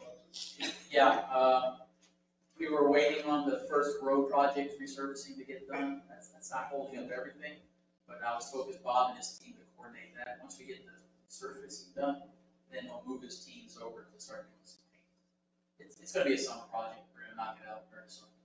So crosswalks, golf crossings, that's the key. Tied to the chief's report, these are the two discussions and motions I need from you all. The first one's an administrative in nature. A while back in September, we had some damaged property. Mrs. Dr. Flack was part of that. A neighbor of hers was paid out by the district, even though the insurance folks balked on this. Two previous GMs and some staff authorized a payment to her, no number disclosed, a payment to her, but was waiting on some products, paperwork on her end, so basically the bills, what she was charged. After some discussion with her, and those bills added up to like $6,000. I've had a discussion with Dr. Flack. I say what we paid out your neighbor was very minimal. Most were in the U.S. District of $750. I'm comfortable with that. I recommended that. And then this action is closed. There's no other further actions. Only two people involved, her and her neighbor. She's already signed the release statement. No further action can be taken against the district. All I'm asking for is motions for you to approve the $750 so I can pay her. So moved. Second. Any discussion? Do we have, yeah. Even though it's below 25,000, it's recommended to you. Call the vote. Supervisor McLaughlin, Yes. Supervisor Norton, Yes. Supervisor Brooks, Supervisor Herrick, Yes. President Phillips. Yes. The second one is we brought on the new legal team to handle all district business. There's about 400 to 500 real estate transactions that they will be involved in for us over this year and into the future years. What we found in the interim after some research of some of our existing contracts, the district is signed up for providing legal coverage services for all the bond transactions that go on. So it's a district lawyer to be whoever's selected. We already have one existing. And that person was handling the transactions, the bond folks. And then we would be reimbursed. We would pay that lawyer, and then we would be reimbursed once the transactions. After Gary and his team reviewed this, there's a number that's in the packet that I did not want to overburden them with adding these onto their plate, but I wanted the same law firm to be the belly button to push when it comes to our business as well as the bond business. And they said to make that work, it would be a separate charge, but we're going to be recouped. So we're going to pay them for these transactions individually, property sales, this transition, and then at the closing, the bond company pays us back, so it's a wash for us. But it is a separate transaction, the same law firm. So we're needing a motion to approve the amended legal contract, because right now it states that they do everything for us. Well, they do everything for us, or continue to do everything for us, but when it comes to the bonds, I want them to do it, but I need to amend the original contract. If I may, just a bit more background. back in 2021, with respect to the Phase 5 bonds, and the bondholder here is Auckland. You may have heard that name quite a few times. Boz and I met with their CFO last week here at the district and worked out the particulars here. But, this is not an agreement that the district entered into with Auckland recently. It was back in 2021. There was a letter agreement attached to a resolution that obligates the district to, at the bond, not at our direction, not at your direction, but at the pleasure of the bondholder, foreclose on these properties. And it's a significant amount of lots. I think about right now it's 430 lots, and we have approximately 360 lot owners. So it's a significant hurdle lift here. Our goal is to have every single foreclosure case filed by this August, with the final case or the final property going to judicial sale no later than next October, November 25. And again, the reason why the district, I believe, agreed to obligate itself to this massive amount of work is because at the end of the day, we do owe a fiduciary duty to the bondholder to collect outstanding assessments related to the Phase 5 bond foreclosure. As Bob stated, the only way that we could bring this internal was just to staff it appropriately. We did a little digging and figure out what our costs are, and it's reflected in the amended agreement. Boz mentioned that eventually when the property is sold, once we deed it over to the bond company, they sell it to developers who do projects here. We do recoup our expenses, and I just like to note there are approximately 40 or 50 cases that we'll file that have multiple properties associated with each case. The flat rate figure is per case, not per lot. So there are going to be cases where our firm bills out the flat rate that you see there, but then the district recovers tens of thousands of dollars associated with the sales of all those lots. So the way we look at it, the district will come out ahead, but it'll allow us to appropriately staff the issue given the time constraint we've been put under by the bondholder. And they were quite serious about the time constraint that they'd like us to get this done with it. So, all other foreclosures, we heard earlier, there are foreclosures related to our wastewater land acquisitions, the Hornet 12 property, the conservation, all that's included within the monthly retainer. That's not going to be additional. It's just with respect to these Phase 5 foreclosures. Again, just because of the time of it. And I'm happy to answer any questions you guys might have. Motion to approve. Any discussion? Public?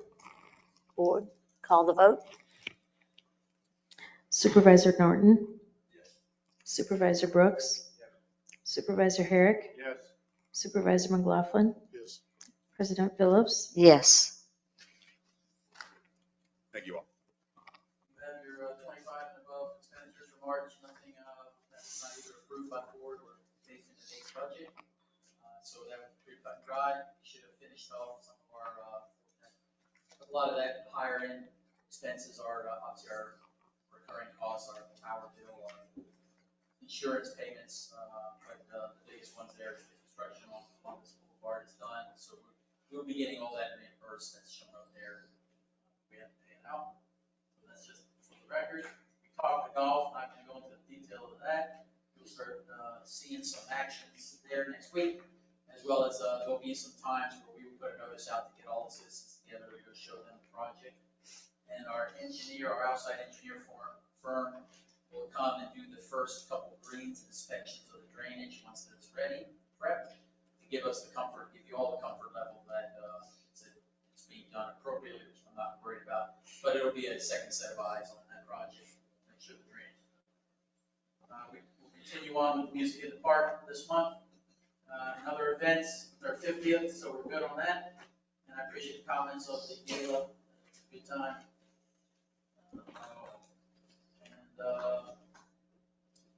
And have your golf next. So, on your breakdown here, Oh, the pay, I'm, this may be Is a meter reader, still have a meter reader? No, no, that needs to be updated. We got rid of the meter reader. We don't need it. It's all digital. Yes, sir. This has got to be.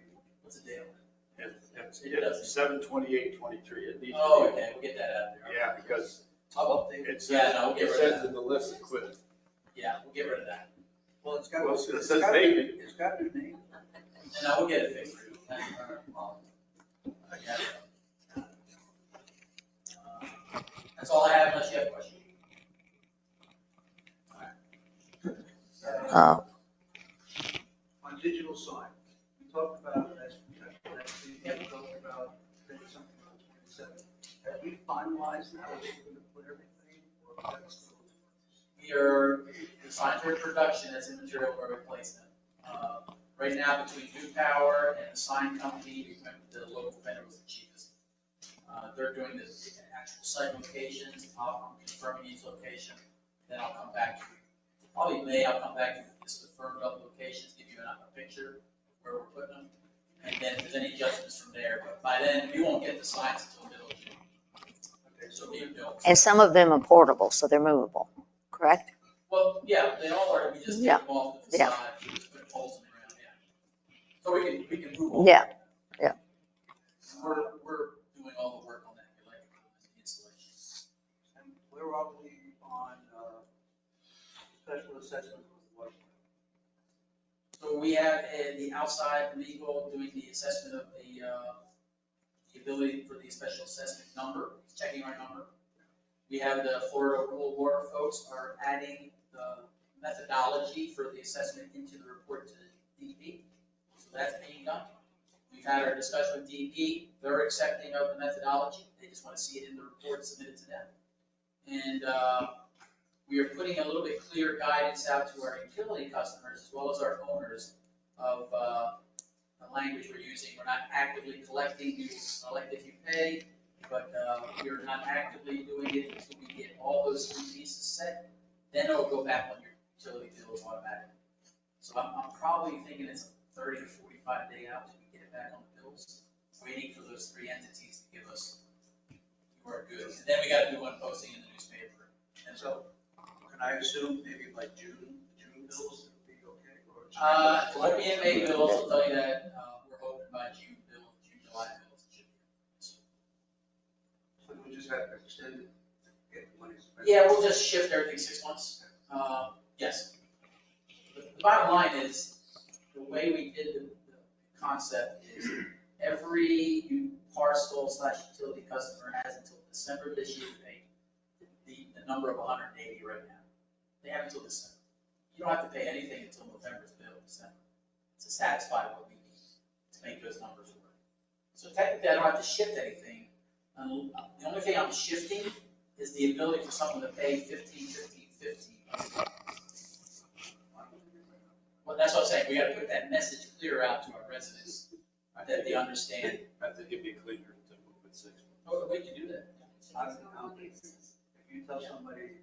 I got you. they aren't- No, no, we can do You're that. talking It doesn't hurt anything. $90 that they gotta come up with right now. Yes.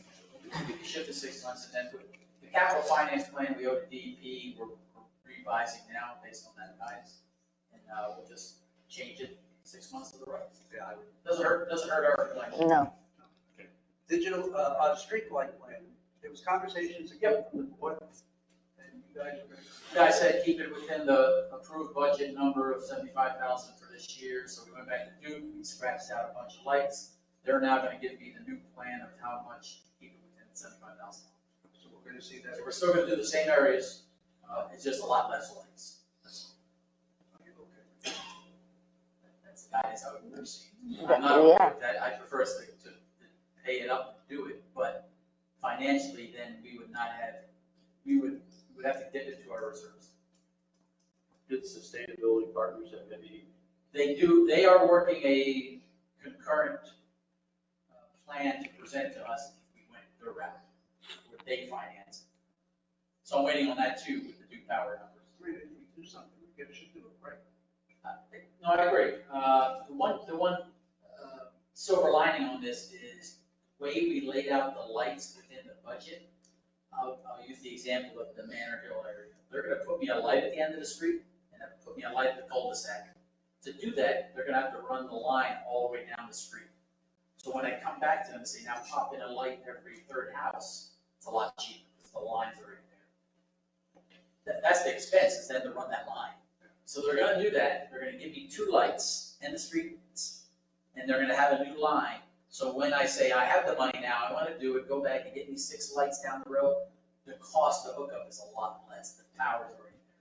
So while there's gonna be a slight uptick in cost to get that line run, it's not gonna cost the budget. But, so I'm good with it, because it sets us up to upgrade. So can you reissue what it was? The 3 streets in Manor. Oh, yes, sir. Yep.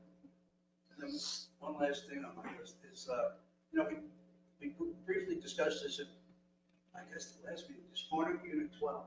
Yes. And I know Evelyn was opposed to it, but we never really, and that's fine, but we never really had a conversation on it and had opinions from the rest of us. Should we revisit that and get it finalized once and for all? Yes, I agree. I can provide more recent information. Nothing's changed. I think we truly need a final board decision if we're going to entertain a development agreement to get control. I would recommend we need to have, either way, I don't care, but we owe the developer that we're interested or not interested. Because financially, he's not moving on anything until he hears something from us. Add it as a. Works for me. Add it and I'll get some information before the meeting so you guys can get some. Yeah. All right.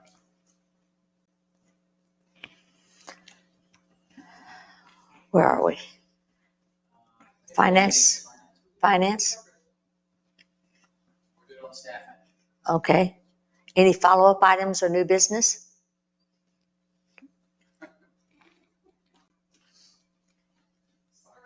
No problem.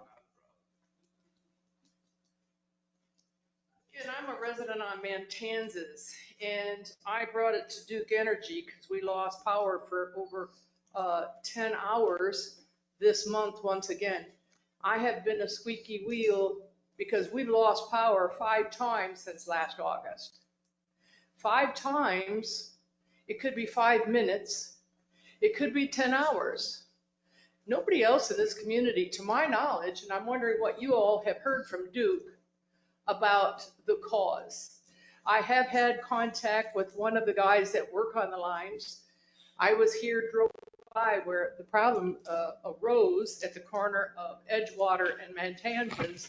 They were working, but he gave me, I'm going to say, a broken elbow, a corroded wire that crossed another wire.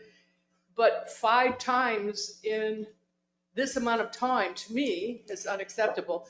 I'm wondering what our manager has thought to say or what the board has heard. Is anybody else in this community having this issues? Thank you. So we have received more frequent concerns, exactly as stated there. We had a discussion with our regional manager. The concern we are relaying to them is we feel we have a lot of transformer boxes, green boxes at the end of your street, end of your house, that have settled over time. In Florida, that's how the train is. It's settled and that's fractured some of the wiring. They are now going to direct them, I've asked them, hey, can you get an assessment of all those boxes? And if they need repairing, that's on you, not us. But we are showing a lot of frequent power outages in certain areas. It's more than Kansas. It's up towards the Norca area. It's out towards Cortez. So they have about 3 or 4 spots outside. Your power's going to work on their recommendation. I'm hoping they get me something back before hurricane season. They can start getting consumed. Yeah. But it's being addressed. And we will definitely follow up with my concern as well that more frequent power outages is not going to help them. But that's where it's coming from. The transformer boxes settling and it's just fracturing the wires.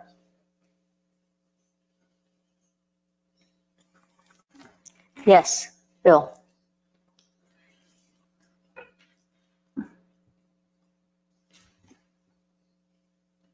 Good morning. Bill Norcross, resident, and one of my favorite subjects here, which I hate to bring up many times. I access or entrance or access Woods and Irons. And I'm glad to see somebody else here that uses that entrance. And I think it's a complete disgrace. It really is. I've asked Poston Engineering 2 years ago to put it on the list. I've asked Boss here to consider something being done. And you know, you take a look at the highways and the roads that they're going to be by Cortez, 6 miles of road. I haven't any mention about doing something about the corner of Columbus and Woods and Irons. The width of the road is 18 feet. It's all broken down both sides. And there's a lot of parents that drop off their kids in a little drop off zone, 5-foot tide area would be nice to keep them off the road. But I mean, there's a major entrance and a one-way in and out. You know, I would really like to have something done about it within a reasonable amount of time, like tomorrow. Thank you. I really appreciate the consideration on that. We are addressing it with the engineers. We're going to provide me a concept plan. Stanley's adding some curbing, some Miami curbing, doing a slight expansion on the north side that we own the property. We're doing the design work now, so I'm going to bring back to you what we can get in budget, or I need to tap into our roads reserves that personnel. Okay, great. Yes, sir.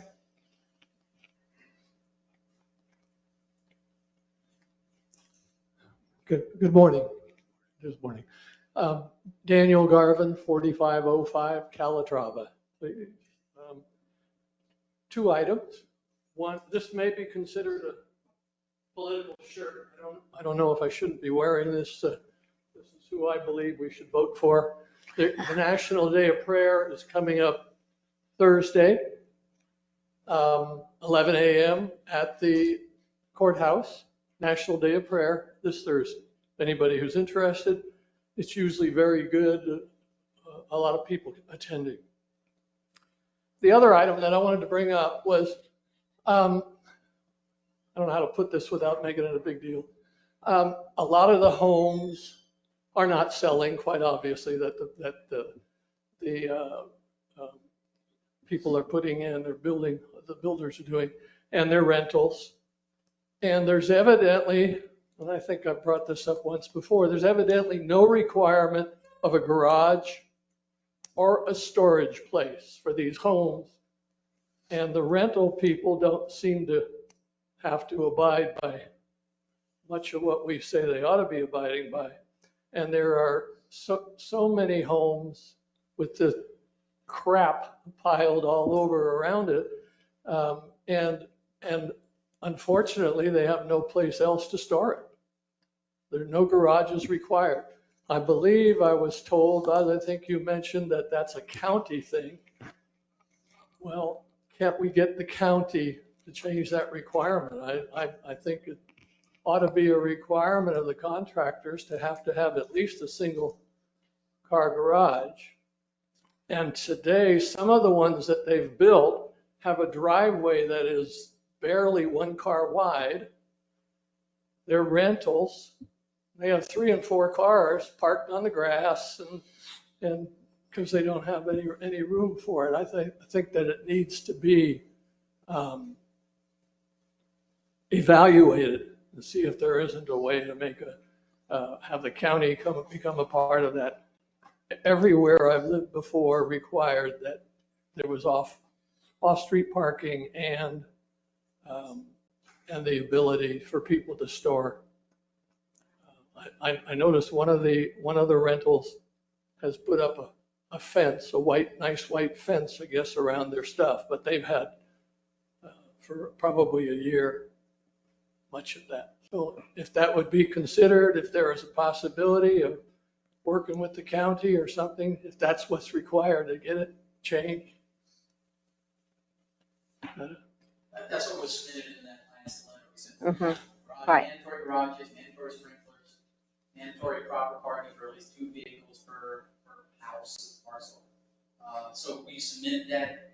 The county process is a little bit lengthy, and we're Once they give us, the board here, control of that, then through our legal language and our ordinance language, we'd be able to put stipulations on it. Yes. The only one, to your point, is Roger, our director of operations that handles our code enforcement.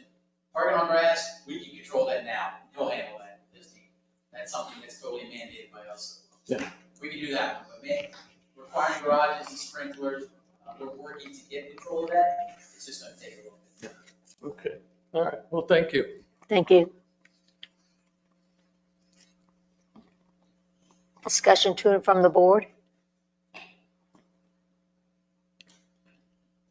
Before I adjourn the meeting, I just want to thank all the residents and our citizens for coming. It really means a lot.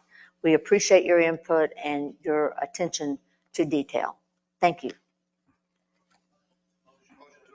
Go ahead. Motion to adjourn. Second. So moved. Do we have to vote on that? All right, let me go catch people.